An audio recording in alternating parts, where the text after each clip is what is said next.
Welcome everybody to another episode of CEOpen Mic. Today I'm hosting Ben Truman, a guy who was trying to slow down with his career, only to find out after 3 months to be working full speed again and being back to business full force. Is that correct? Yeah, that's spot on.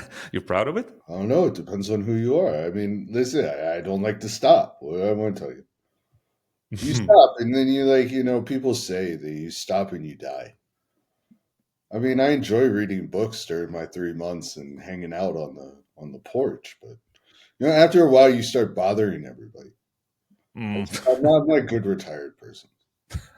But did you actually try to retire, or what did you just try to have a No. rest? I tried. It was All a right, failure. It was all right. definitely 100% failure. It was nice, but then you start getting itchy. You want Mhm. something to do. You need something to do to keep your mind active. I mean, people say they have golf, but we got 9 holes here in Malta. I don't think you're going to have much golf here. You can go fishing. Yeah. I almost bought a yacht. That was one of the things. Greatest decision I ever made. Not buy a yacht. Listen, there's an old saying about boats. Mm. The worst day of your life is the day you buy the boat. The happiest day of your life is the day you sell the boat. I've heard the same for the cars. Same thing with cars. But Mm. boats even more because it's a bigger expense. You're talking about Yeah. $1 million, and they don't even start telling you about like all the other things. Hmm. Like it's like business. They don't tell you about all the other things that are hidden. I love when people come and tell me that something's going to cost X, and I Hmm. explain to them you're missing about 25 different fees here.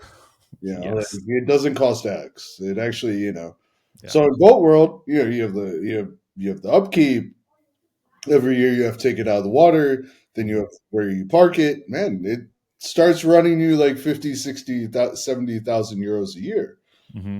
Hmm. Terrible. Hmm. Even though I'd love to talk about yachts with you, Oh, let's try and stick to iGaming a little bit, at least a little no. bit. Um, I remember when we've met, we've been talking about those little differences between entrepreneur and being a manager, and I think I'm not gonna say too much if if I mention that you even said a sentence which I wrote down. Quote: "I'm a shitty manager, but I'm a great entrepreneur." Oh, yeah. Oh, yeah. It's 100% true. Right? Could you elaborate on that? Oh, yeah. What do you I'll mean? elaborate. So, to be a good manager, you have to be able to manage and be, in some ways, pedantic. In the sense that you want to make sure that, everything's happening in proper fashion with procedures and policies and everything else. An entrepreneur is not that. They don't Hmm. work well within a box. So, predominantly the companies I've worked at, in levels, you get to like 15, 20 people, and I become problematic. I don't abide by rules. You have a Monday that manages your project management. It don't manage me. And that's where it's a little bit different. A manager is able to sit there and say, okay, an entrepreneur wants something done yesterday. Hmm. We don't have time to sit around and wait for you to run through your bureaucratic stuff or your corporate, ladder. We wanted it yesterday. And if you're not going to do it yesterday, we're going to make sure you do it now. And then with managers, it's you have to take a much different look. I would even call it more of a micro look. Entrepreneurs look at things on a macro level, good ones. And then the micro side of it is what's a problem? Hmm. Managers don't solve problems, they manage. Entrepreneurs solve problems. But not all entrepreneurs are good managers. Actually, most aren't. Yeah, This is you're why you're people talking to bring one. Yeah. people, yeah. This is why I had to hire a CFO, and I have people around me who do the best they can to keep me under control. Mhm. Um, But really, it's a different methodology, 100%. But can you really distinguish? Because of course you could be simply an investor and just put money somewhere and then pray for it to to work for you. But 99% of cases, at least the ones I know, they fail when you try to do investment this way. So can you really be an entrepreneur and not be involved in the management matters? Is it really possible? I mean, you wouldn't be an entrepreneur, you're an investor. I mean, it doesn't, an entrepreneur, it doesn't mean that you don't manage. I mean, Exactly. you're managing people. But what you're not managing is, it's simple. You're not managing the minor mechanisms. Hmm. So a good entrepreneur knows to hire the people around him who can do that stuff. Hmm. Whether it's people that can write up documents or, because there's only 24 hours in a day. Hmm. And a good entrepreneur knows how to identify talent and bring people in. And it doesn't mean that you don't fail when doing those things. Of course, you're going to fail all the time, but you also find people who are amazing and who can do the job. And what separates just a good manager, whether an entrepreneur or manager, is a handful of things. But number one, identifying things that you're bad at. Hmm. I like to always say, I'm not good at everything. Hmm. There's plenty of things I'm really good at and plenty of things I'm really terrible at. And you need to be able to identify what that is. Uh, the second thing is you need to understand where you're going. A lot of times managers, entrepreneurs, business owners, and I've done it myself. I can't tell you I haven't. You're flying in 15 different directions. A good manager will make sure that the business is floating in the right direction. Will make sure that the entrepreneur, myself, or somebody very similar who brings wackomamie ideas, yes, no, it can work. And the third thing that really excels is there's an old expression. You have a brick wall, you can stop at the brick wall and sit down, or you can figure out how to go around the brick wall or over the brick wall. Hmm. Good businesses have faced brick walls and not stopped. I mean, the hardest thing to do is see that everything you worked for the past year is, hanging up in the air. Your first human reaction is to stop, right? Hmm. Hmm. But Hmm. that's not what a good entrepreneur does. Even a good manager, how do you solve this? But too many times when you use the word manager, you're talking about middle management. I mean, that's a little bit different. It is, and I talked to lots of people who founded companies which are today, say, 50 people more or less. I'm talking about in terms of managing the people that you have in a company, not really the size of the company in terms of turnover or income, whatever. And quite often I see this problem where some of the people, they fund the company. Obviously at the very beginning they need to run it, they do everything by themselves, and they either go into the direction where they give away, they delegate tasks too late. And well, I'm a walking example of it. I wasted years on trying to do everything on my own because I'm the best, I'm the all that bullshit.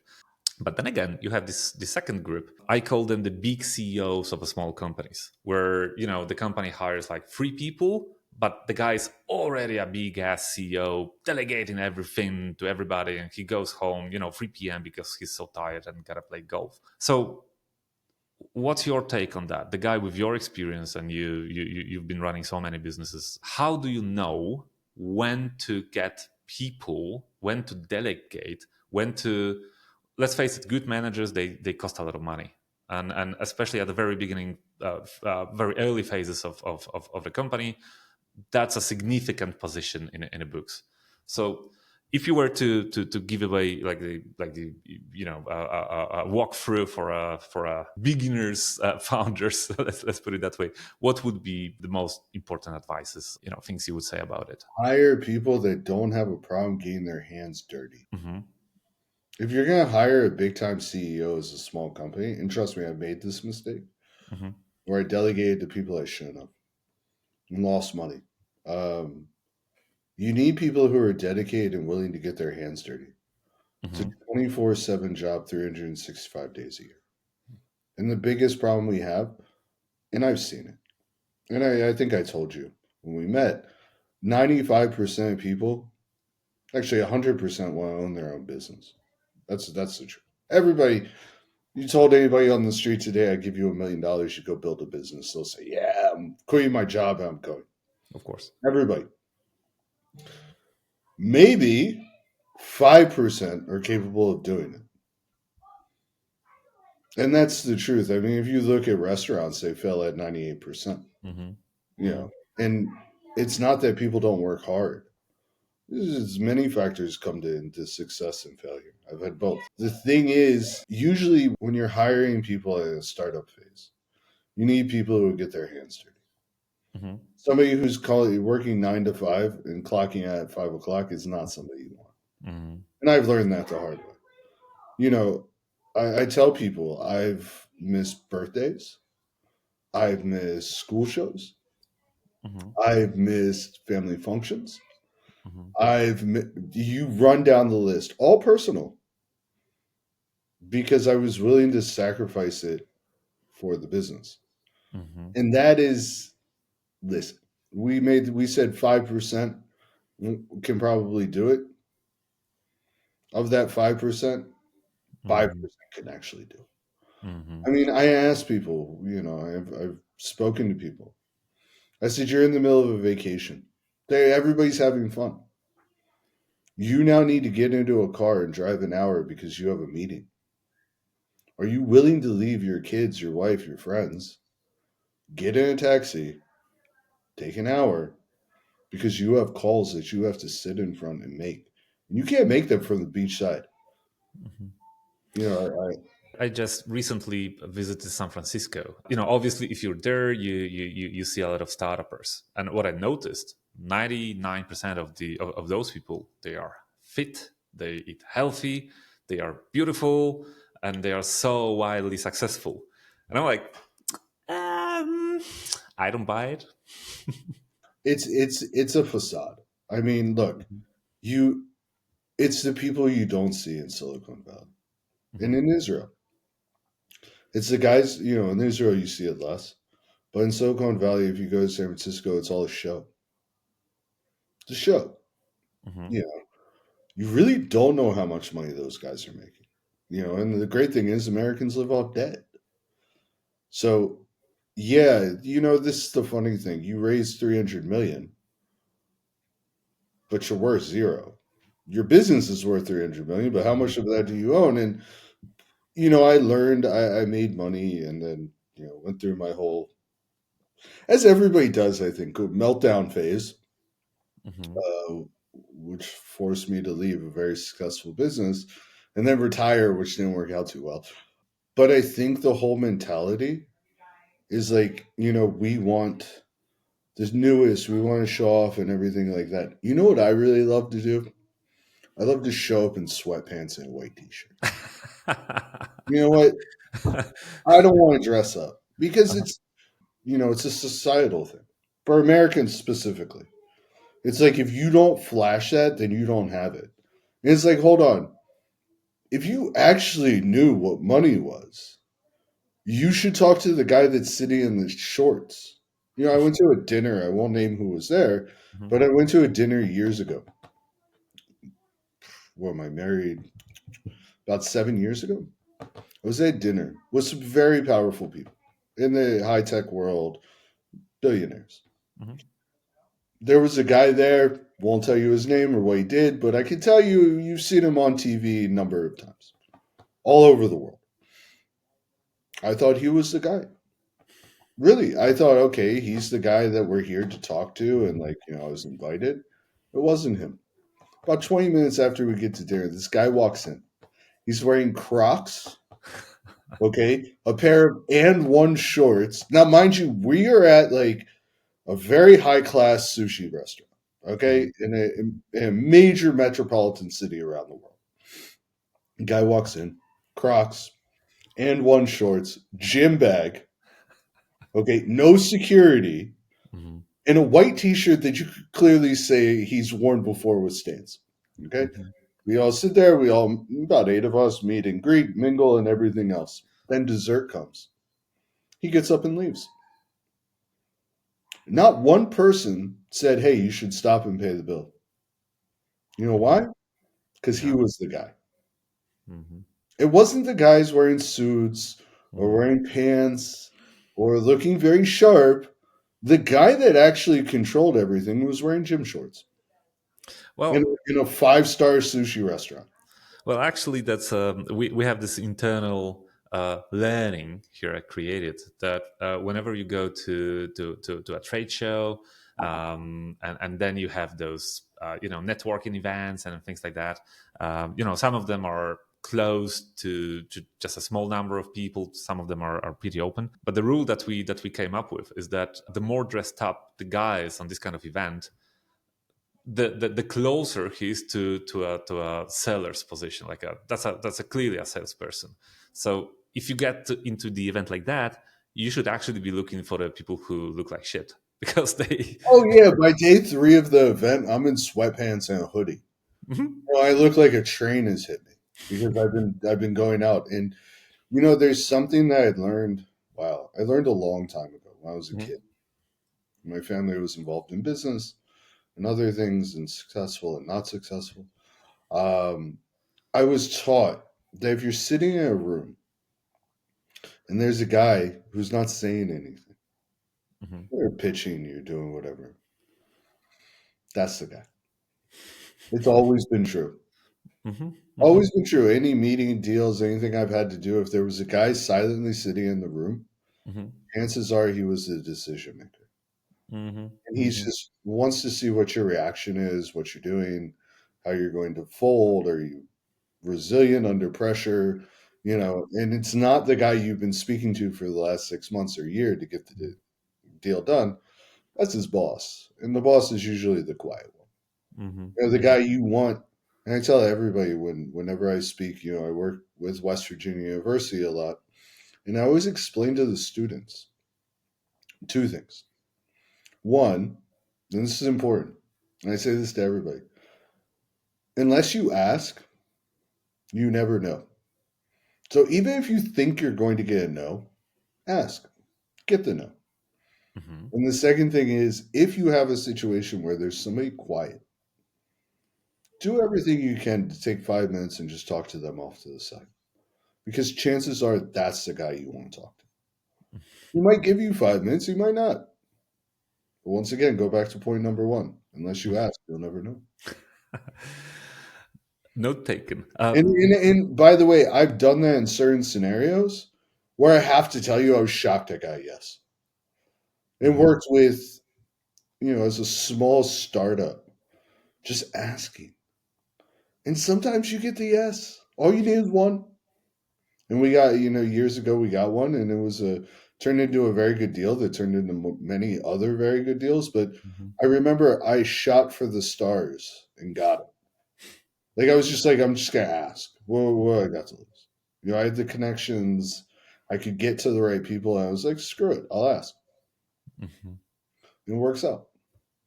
How many people are scared to ask? mhm. Oh yes, oh yes. And I cannot really translate it to English, but in Polish we have this word which is very similar to a word "do." It sounds a little bit differently, but it's very similar. And we've noticed that, especially to business related positions, a lot of people, they, here we would use that word, they almost do, which mean they would go to the trade show, they would have a sales speech, they would have a sales call with a potential client, whatever, but they would do it in such a way that not to do it actually. Like they, when they do it, they don't really believe that's going to work, and they unconsciously jeopardize whole thing by not taking extra step, not doing something what the other side would expect to do.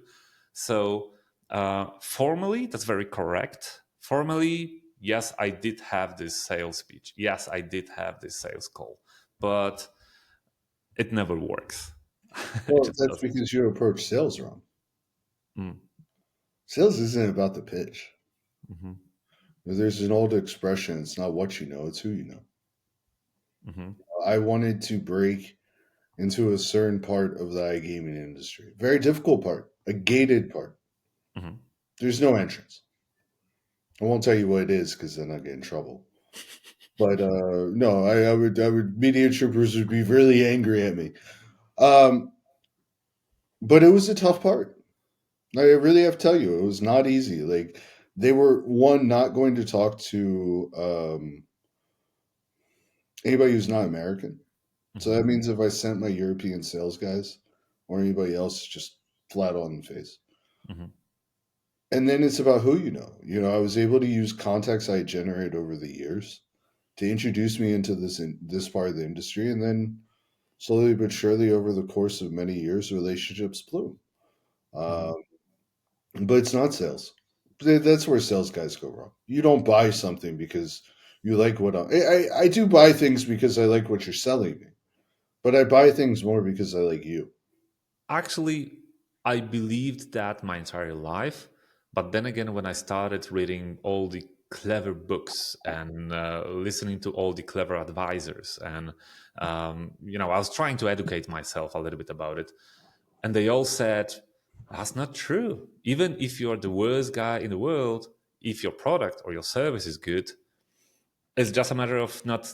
Excuse my French. We work in the iGaming business. Uh huh. Okay, you want to riddle off the well, we'll all be sued, but we can riddle off the list of terrible products, which are succeeding because maybe somebody liked them. Trust me, I know. Hmm. It's a little bit different in our industry. I explain this to sports tech startups. We uh, between West Virginia University and things I do on the side, I happen to talk to a lot of these guys. Most of the time, don't ever get any money out of them, but I talk to them just kind of what's going on. Hmm. It's such a small world in our industry. You know, it don't matter about your product. Really, it doesn't. People buy from people they like, especially when you're talking big deals. Hmm. Okay, you're selling perfume at the mall, or you're selling, Nikes at Foot Locker. Okay, I'm not buying it because I like you. I'm buying it because I want the Nikes, or I want the new Jordans. Hmm. I ain't buying it because I like you. I'm buying it because I want the purchase. But here, we're talking about deals that are in millions. Hmm. Some of these deals are $50 million deals. If you're raising money, it's the same idea. And there, it's about who you know. I mean, Hmm. we can riddle off the people in the iGaming industry that I have no idea how they made their money. Like I mean, I make a lot of enemies on this podcast, but I won't name anybody. But sometimes I just think to myself, I was talking to, what? Funny enough, I was talking to somebody about this yesterday, and I said, I know somebody. Okay, he. Let's just put it to you this way: I have no idea how he's still working in the business. Like every time I see he's popped up somewhere new in the new great position, they pay well money, but it's just because people like him and know him. Doesn't mean he's good. I mean, listen, I'm definitely not well liked by a lot of people. Let's just be frank. In business, you're going to make a lot of enemies, Hmm. um, and then it's harder to work with those people because obviously you don't want to either. Why do I want to work with you if I don't like you? But you're talking about deals that are big, and sometimes they're just, it's whether you're disrespectful in a meeting, which I've seen before, or your product's amazing, but you're just, we don't like the owner, Hmm. so we're not going to do business with you. There's a lot of that in iGame. Hmm. So all those wonderful books. By the way, I was approached to write a book. Just one day, maybe I will.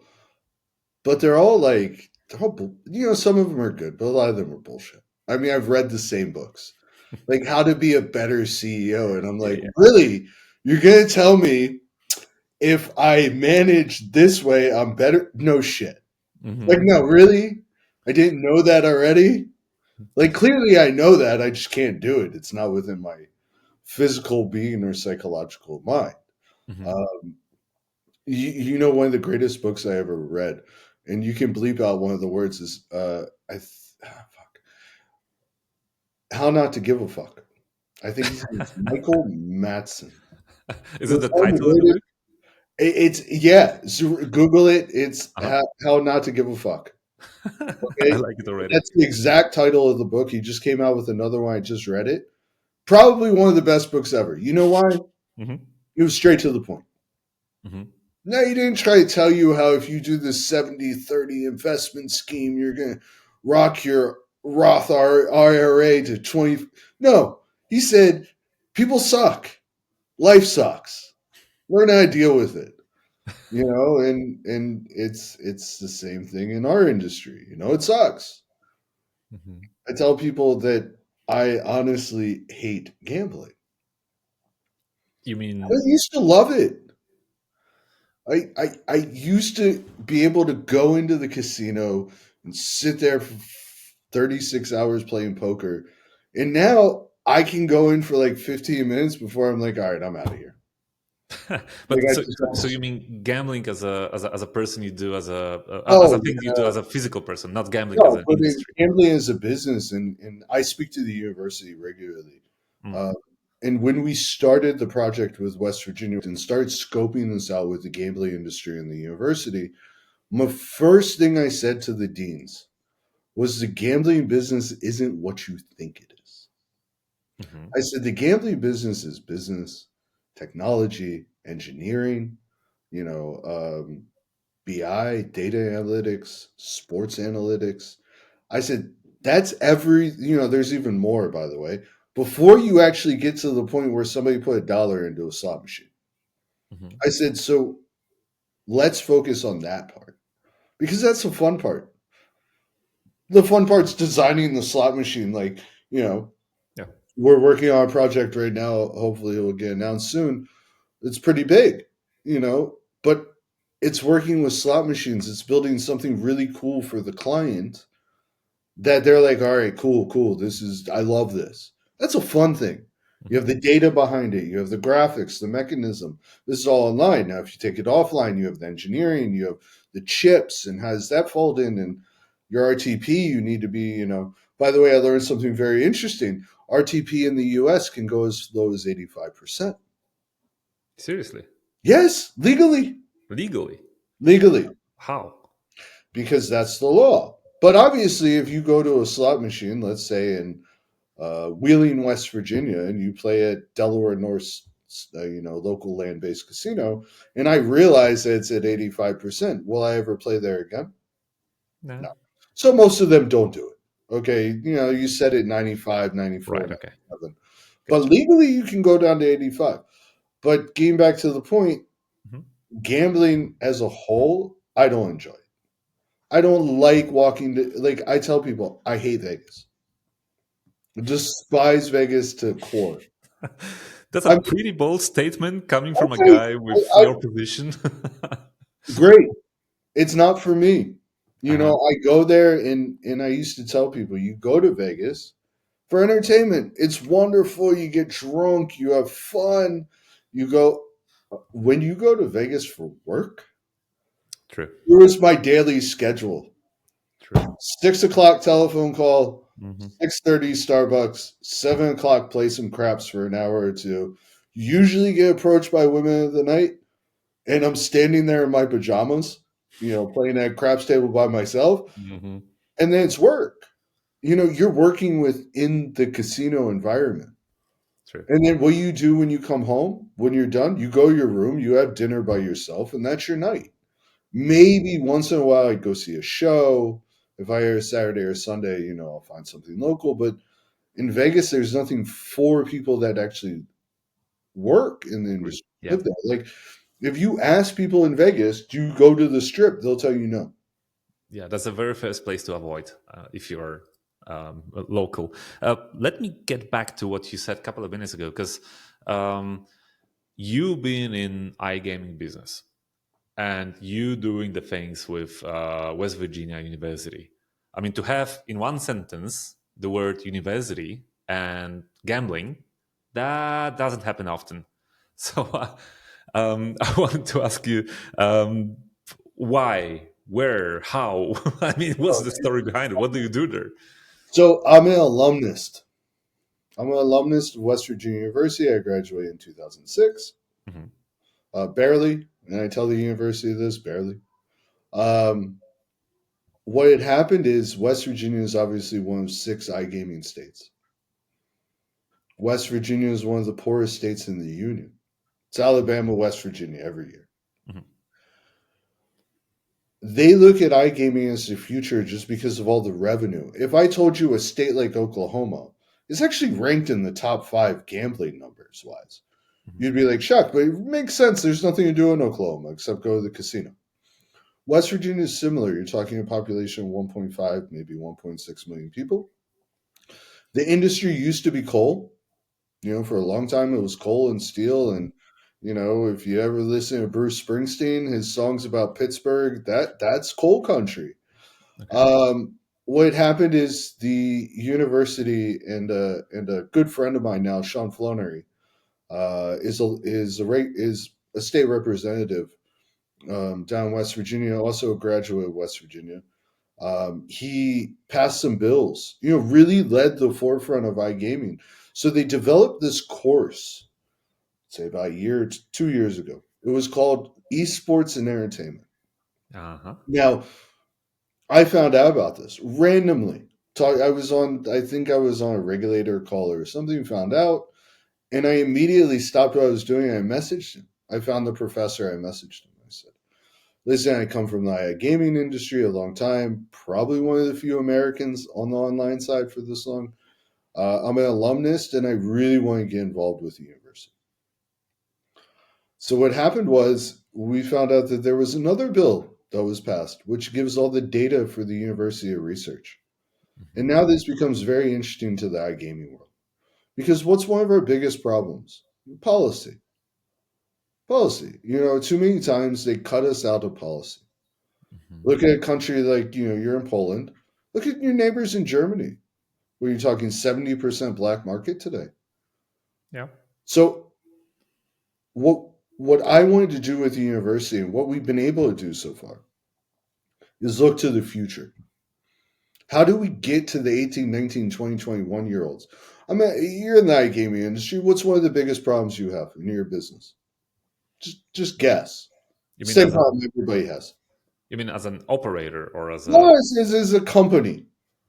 Doesn't matter what company you do. What's the biggest problem today for, let's call it, a restaurant, a company, anybody? oh, you mean from outside of iGaming? Yeah, any company. Doesn't matter. Knowing your client, understanding the No, needs of your client. No. no. Okay. People, All right. If you mean that, yeah. Okay. employees. Yeah. You work True. in, now let's talk about iGaming. Mm-hmm. It's even smaller. Mm-hmm. You're talking, let's not add the land, let's talk on the online, Mm-hmm. 20,000 people, 30,000 people. If you had the whole ecosystem, maybe 100, 200, 300,000. But Mm-hmm. if you compare it to McDonald's in Poland, Mm-hmm. they probably got the 100,000 employees. Mm-hmm. Mm-hmm. Even Malta, we have what, 10 McDonald's? Dude, they got like 300 employees. And that's not even talking the corporate level, which probably have another 30 or 40. Yeah. Yeah. So, what we wanted to do with the university is take everything I've learned in iGaming and kind of bring it there, and not only do that but bring in the gaming industry to work on the research, to go to the next level with the students, to understand that, okay, we did a seminar 2 weeks ago, the first one ever, was first one, so we could say pluses and minuses all around, Mm-hmm. Mm-hmm. but the pluses out of it were, there's something here. Professors came, deans came, people came from other states just to see what we were doing. Mm-hmm. And now to expand that, bringing more of the game. Too many times, we as gaming, I'll just generalize, we stand on the outside. Okay, FanDuel and DraftKings in the US, they have their lobbyists and they fight. But not everybody's FanDuel or DraftKings. How do we dictate policy? How do we make sure that, in this was a fight in Ontario, by the way. Was it more important that we ban advertisements by athletes? Or was it more important that we make it so that you can offer a bonus to clients in Ontario? Mm-hmm. Now, The non-industry would tell you, well, we need to get rid of these sponsorships because they're causing the problems.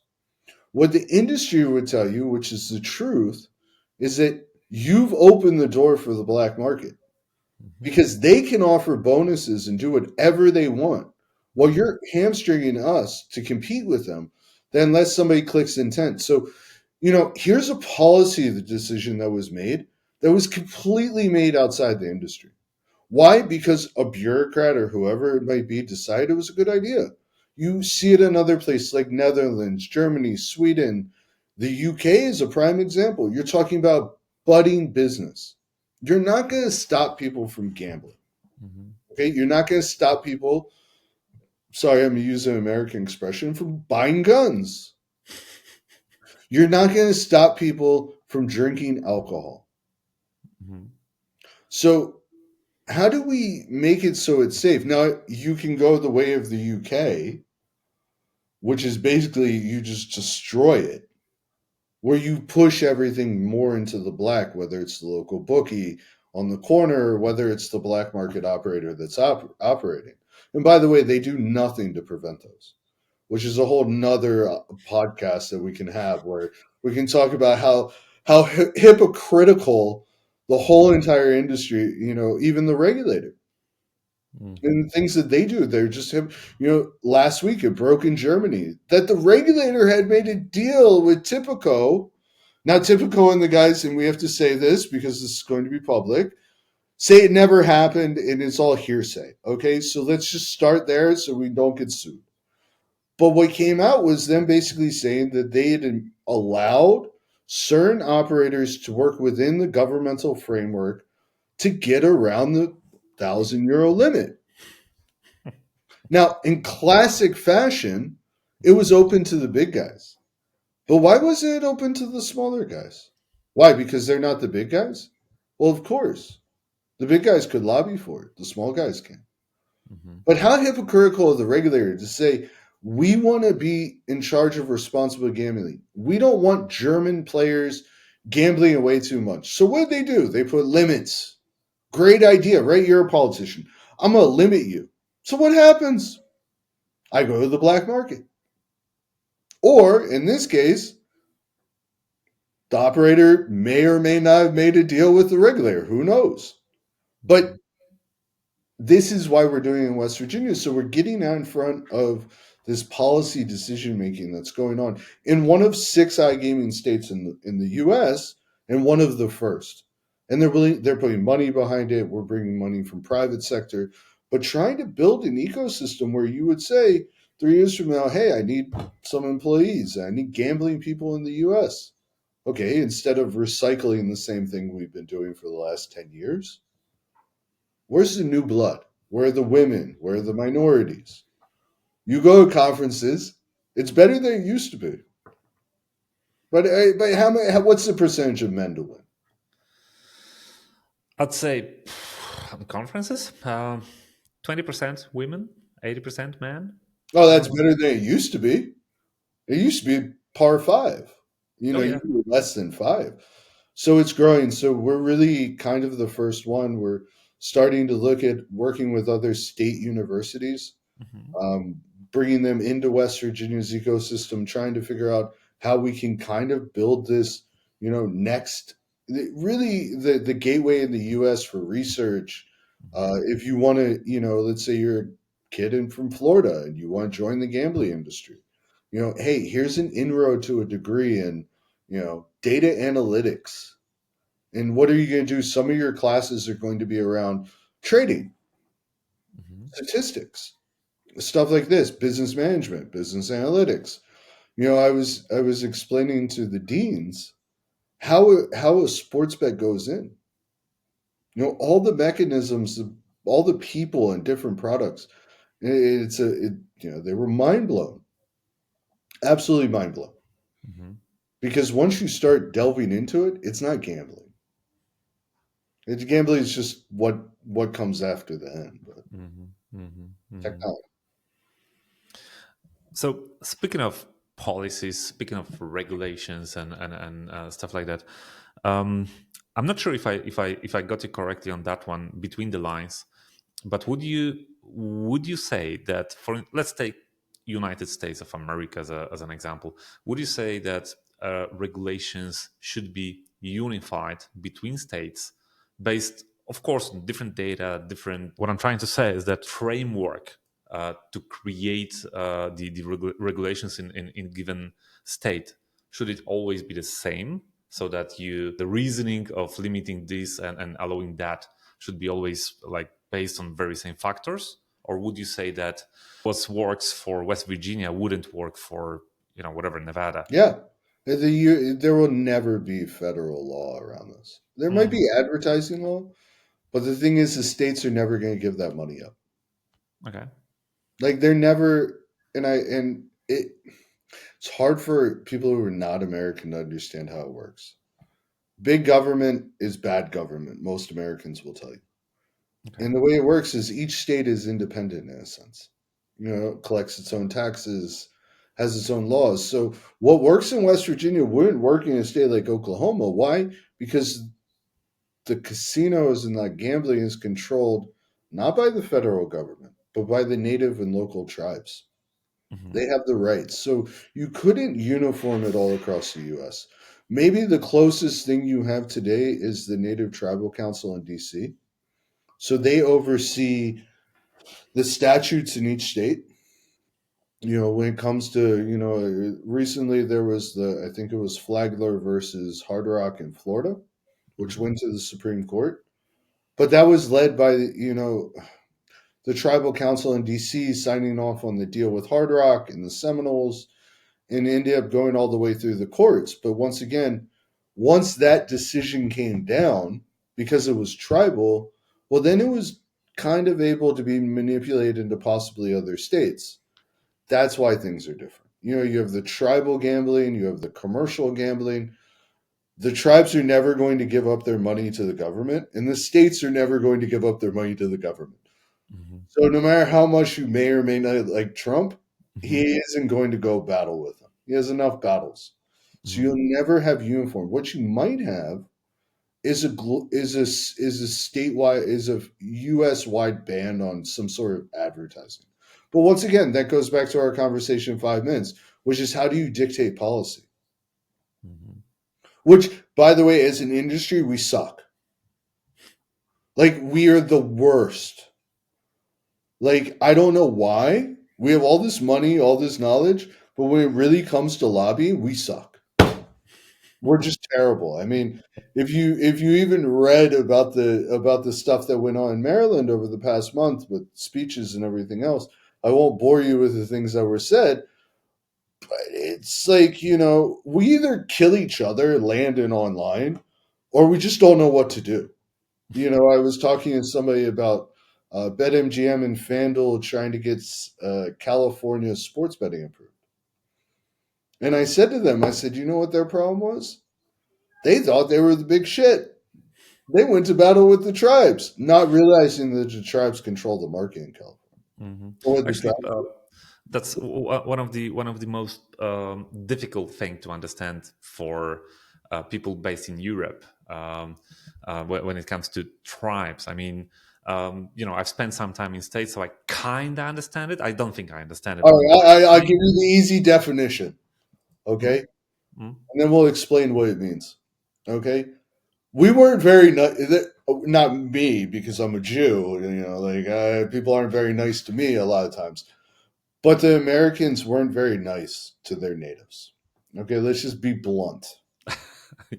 Okay, Trail of Tears. By the way, we can also go into Canada and look at their situation with the tribes because they were worse than the Americans were. Hmm. And still to this day, a lot of the fights you have with First Nations and Kanawaki against AGCO and peace, it's all comes down to the tribal rights and how bad we feel. So what happened was decades ago, the government made a deal with the tribes and said, "Look, we were assholes. We really, we weren't very nice people. Hmm. What we're going to do," and nobody really understood it at the time. We're going to make you a sovereign nation within a nation. So I tell people the FBI can't enter Choctaw territory unless they've been given specific approval by the chief. Hmm. They have their own passports, own tax authorities, Hmm. own, police force, fire, ambulance, everything. And what did they also get? They got the oil rights. They got right today. They have rights for marijuana to grow it, and they ship it worldwide. In Hmm. fact, one of the tribes in Oklahoma was telling me that their number two revenue source today is marijuana. They have acres, and then third was gambling. Hmm. So the American government kind of gave all this to say we're sorry and we're assholes and build a nation within a nation. Hmm. So if you come to the Choctaws, and this is a fight that happens right now, it's been going on for years. The governor wants the Choctaws to give away some stuff so he can legalize sports betting. And the Choctaws are saying absolutely not. It's our right. And by the way, they're right. It is their right. And so it's a weird system. Hmm. And it gets even weirder with things like gambling because in certain states, they control the rights on gambling. Oklahoma, Louisiana, look at a state like Michigan. There's a number of tribes in Michigan with online operations. And then you also have the commercial side. So in a state like Louisiana, you have tribal regulation and you have commercial regulation. And they Hmm. run side by side. So effectively, as a result of all of that, if I were to come to Louisiana with money and I wanted to open legal operations and apply for the license, would I get it? You ever been arrested? Not yet. No, whenever anybody talks to me about this, the first thing I say is if you've ever been arrested with more than a speeding ticket, don't waste your time. Hmm. Because this is how it's a yes and no answer. Hmm. Hypothetically, yes, Hmm. but no in the sense that each state has a set number of what they call skins. So it you would have to find one and make a deal with that local land-based operator in most cases. So you partner with the land-based, and you can go online, and hypothetically, yeah, you could do it. Yeah, we're doing it in Ontario right now. I backed it as an investor, a company getting an AGCO license called Absolute Bet, and yeah, if you have the money, you can go apply. It's a free open. They say it's a free and open market, but we can dispute that when I get my license, whether or not it is really a free and open market as they claim, Hmm. because I think that's also the thing. Too much of what's going on in our industry stifles innovation, especially on the regulated side. Hmm. Of course, you want to go open up a black casino or gray or whatever you want to call it. $100,000, you get a great casino, you're online. There's no regulatory aspects behind it. You want to go open a UK casino, it's going to cost you 5 million quid before you even open the doors. How is that benefiting the innovation side of the business? It doesn't. There was a conversation. I read an article, I think from the AGA in the States, highlighting this fact last week. Hmm. How it's terribly difficult for startups and things like that to enter these markets. And it's supposed to be a free and open market, but it's not really free and it's not really open. All right. So if you were there, deregulate it. I mean, give away license No, to no, cover up no, noise. no. You keep the regulation, Hmm. but there's no reason why you have a limit on. I'll give you an example. Maryland was going to limit it to 12, Hmm. 12 licenses. Hmm. Why? Why? What does the state care? And this comes to policy and lobbying.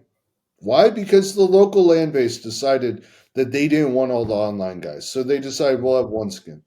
Hmm. Hmm. But does that make any sense?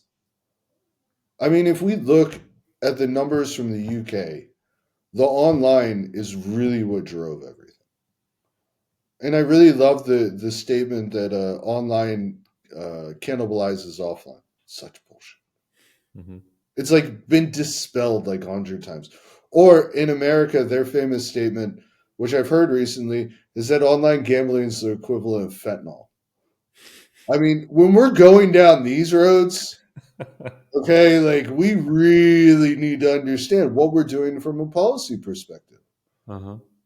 And by the way, the people saying this will turn around and do other things that I can't name, but it's I just wish at some point we put down our own gloves and fight against the real fight, which is the regulator, the government. You know, you have a tax. They're talking about raising taxes in New Jersey. Hmm. This is the stuff we should be fighting about with them, not gambling is fentanyl. Hmm. You Hmm. know, let's look at sweepstakes. Regulate it. Regulate it. Make it regulated. Make them pay $1 million for a 3-year license, and they have to pay their taxes. Why not? Why not? Hmm. Because somebody from DraftKings or Hard Rock or wherever else says no. As a state, I would look at that and say this doesn't make any sense. But then you get into politics and policy and lobbyists and everything else, and then you understand. But if we were playing with a genie bottle and said this is what we want to do, it makes zero sense. Hmm. Hmm. Hmm. Hmm. um, all right. And I'll give you one more example. How many casinos are in Nevada? Nevada. I don't know. There's probably easily 100 Yeah, in easily. every little small. How's the market? Booming. Makes no sense. Anyway, you could give me for an hour to go down a tangent of how hypocritical the policy making is in the gambling world. Hmm. Hmm. Hmm. Gotcha. Um, all right. I want to get back to what we touched before.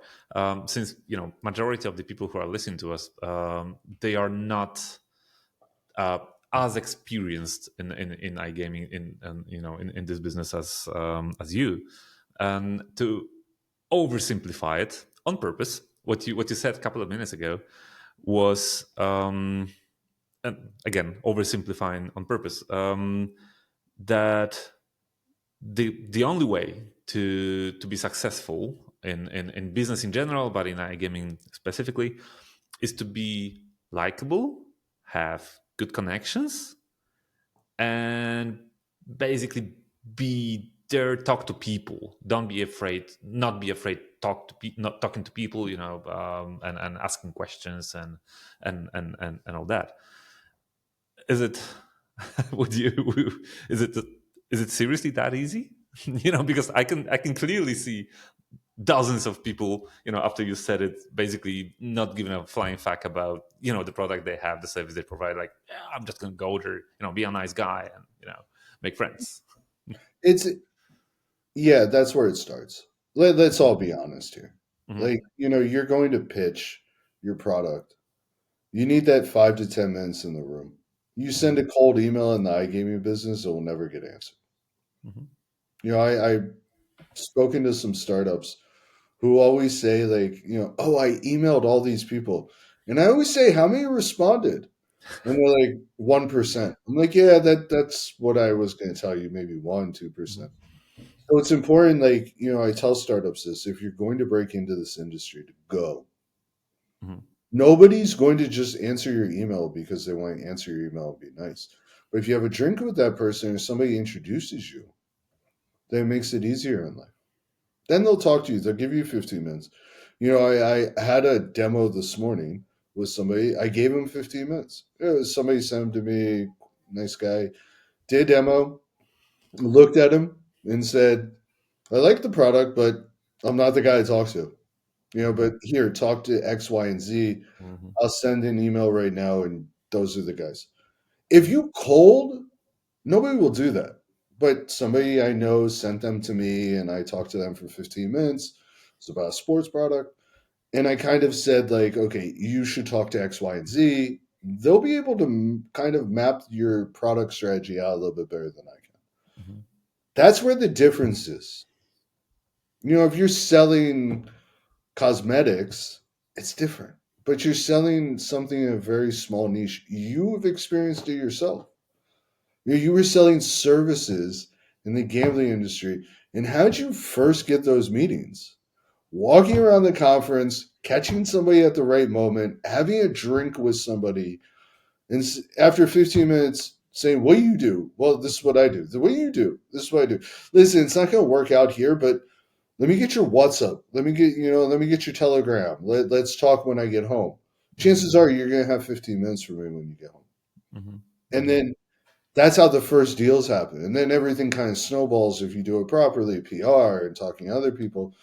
And then if your product's good, you excel it. Maybe you need to redo it. Maybe you need to fix it. But you'll never get the gaming guys to talk to you. Mm-hmm. No, no, absolutely not. Mm-hmm. And it's not just me that will tell you that. I think everybody will tell you that. I mean, I'll ask you. I approach you cold, and you really want to talk to me. You like what I wrote you, which half of them we can talk about that on another thing. Like, how do you approach somebody on a sale? Like, if I get one more email, I can do the best SEO in the world, and I have tons of backlinks. Sometimes I respond to those guys, and I say, "Did you So even you're read the my one. You're the profile?" guy who responds. Yeah, once in a while I'll respond. Like if I'm Uh-huh. having a really bad day and I get one of those messages on LinkedIn, and I'll respond and I'll be like, "Did you even read my profile? Does it look like I want a credit card processor to work with me? Mm-hmm. Mm-hmm. Like, Mm-hmm. no." But anyway, back to the point. Go to the conference. Go to ICE. Go to SBC. Go to the shows. Go to the things. Walk around. Don't be afraid to talk to people. Mm-hmm. Because you never know. Sometimes the guy sitting in the back of the room, or somebody you might know somebody else, and they can connect you. But that's the only way it happens at the beginning. Mm-hmm. And I think everybody in the gaming world would tell you the same thing. I would even go as far as say, even in the banking world, I'm raising money now, helping raise money. Oh, listen, it's unless you get a connection, it's nearly impossible to get somebody on the phone. Mm-hmm. I mean, they're not going to talk to you. Mm-hmm. And that's just business. So, well, going back to the point, it's not what you know, it's who you know. Mm-hmm. So, You know, well, apparently that rule did not change over centuries. We just have new tools, we have but internet, we have mobile phones, and fancy cars, but basically it still works the same way, right? the other thing that didn't change, and everybody will find this hilarious, is in-person meetings. Mm-hmm. Okay, Mm-hmm. you can do Zoom now, but you really want to get something done, it's Yeah, back to face to face. it is true. Which I hate because, like, after 3 years of really being on the road, I'm enjoying my time at home now. Mm-hmm. But still, sometimes I have to leave and go to places like Dubai and America and South America and Mm-hmm. shake a hand and Mm-hmm. get a deal over the line. Surprisingly, COVID didn't change that. True. I would even dare to say that it's even stronger now. I mean, my personal perspective is that before COVID, when I had the opportunity to have a call with somebody, I was like, yeah, okay, let's just do it. Why not? Right now, if somebody suggests a call with me, I'm like, sick and tired. I mean, how many calls you could have in your day, in your week, in your life. I think I've reached the limit, and I just I just don't want to do any other calls. I prefer to go there, talk to real face, real human beings, see the real emotions, and only then decide if we'd be doing business or not. Yeah, I mean, look, you can do, listen, a lot of times it's not possible. I do Yeah, business in Asia yeah, and all over the Middle East and Europe. Listen, I live in Malta. If I want to go anywhere that's not local, it's 2 flights. It's a day. So, hmm it becomes a little bit more difficult. But yeah, once again, you want to get a big deal done, it's in person, face to face, hmm shake a hand. And the other thing, and I think this is where people really fail, it's a long process. I was talking to a startup today about gambling. I say, I told them ultimately I didn't think it was a good idea for their product because what they came to me is they're like, well, gambling's a low hanging fruit. We can get, deals in 3 to 6 months. And I just started laughing. nah. I said, you're dealing with corporate behemoths hmm and they're not going to move. I did. And then I spoke to somebody else and he's like, I just got a meeting. I was like, how long did it take? 7 months. I said, yeah, that's right. I said, that's about right. He's like, yeah, I said, now you're talking to the right people, the people hmm that can, but 7 months. hmm Now, before they actually sign the deal is another 3 to 6, if they do a deal. And then you have another 6 to 12 of hmm integration. hmm So before you know it, it's 2 years. Sales cycle, beginning to end. Hmm. So that's the other thing. Like it's just I think too many businesses, and I've been guilty of this as well, think that this is a sprint. Hmm. It's a marathon, especially in gambling. Hmm. No gambling company. I mean, we blew up really well after 2 years, but we did something else in a new market. It was different. But most businesses, 3 to 5 years to take your time. It will be hard to get those first contracts, but if you just stick at it. And I've told people this in the gambling industry, and years later they came back to me and said, "You gave me the best advice. You just said just stick with it. It will turn, but it just takes time." Hmm. And going back to management and entrepreneur, a manager would stop and redirect his resources. An entrepreneur would understand, maybe I can get through this wall. Keep pushing, keep pushing, keep pushing. Okay, Hmm. obviously don't push until you're bankrupt, but keep pushing until you can, and you'll get there one day or another. But a manager will stop and, let's take resources and go left. Hmm. Entrepreneur and owner of a good business startupist, he's going to keep going through that door until he can't go through the door anymore. I've had situations where I think I've gone down 10 or 12 rabbit holes to fix problems and just gotten to the end and been like, Hmm. this problem's not fixable. It is what it is. Like, unless somebody has a wild idea, we've spoken to X, Y, and Z, and that's the most important thing. It's not so easy as opening up, building your product, but it's really about the relationships. And then again, you only need to be lucky once. I mean, lucky. You only need it to work once. You will fail 100 times, but once it works, you. Oh, I failed a bunch. First thing I ever tell the business class is I failed more than I succeeded. Hmm. Hmm. Now, my Hmm. success was much bigger than my failure, but you know, that's just life. I mean, that's the old 90-10 rule, right? Hmm. Invest Hmm. Hmm. 90% will be crap and 10% will make you all your money. Yeah, yeah, yeah. You just gotta dig a little bit deeper. That would be for today. So, Ben, thank you so much for your time. No worries, mate. No All right. worries. And if you guys need to record a couple questions because I'm terrible, just let me know. I can hop back on. You were like calls, calls, dude. My phone. Hold on. Let's go. Mhm. I've only been off for an hour. Jesus fucking Christ. 68 messages.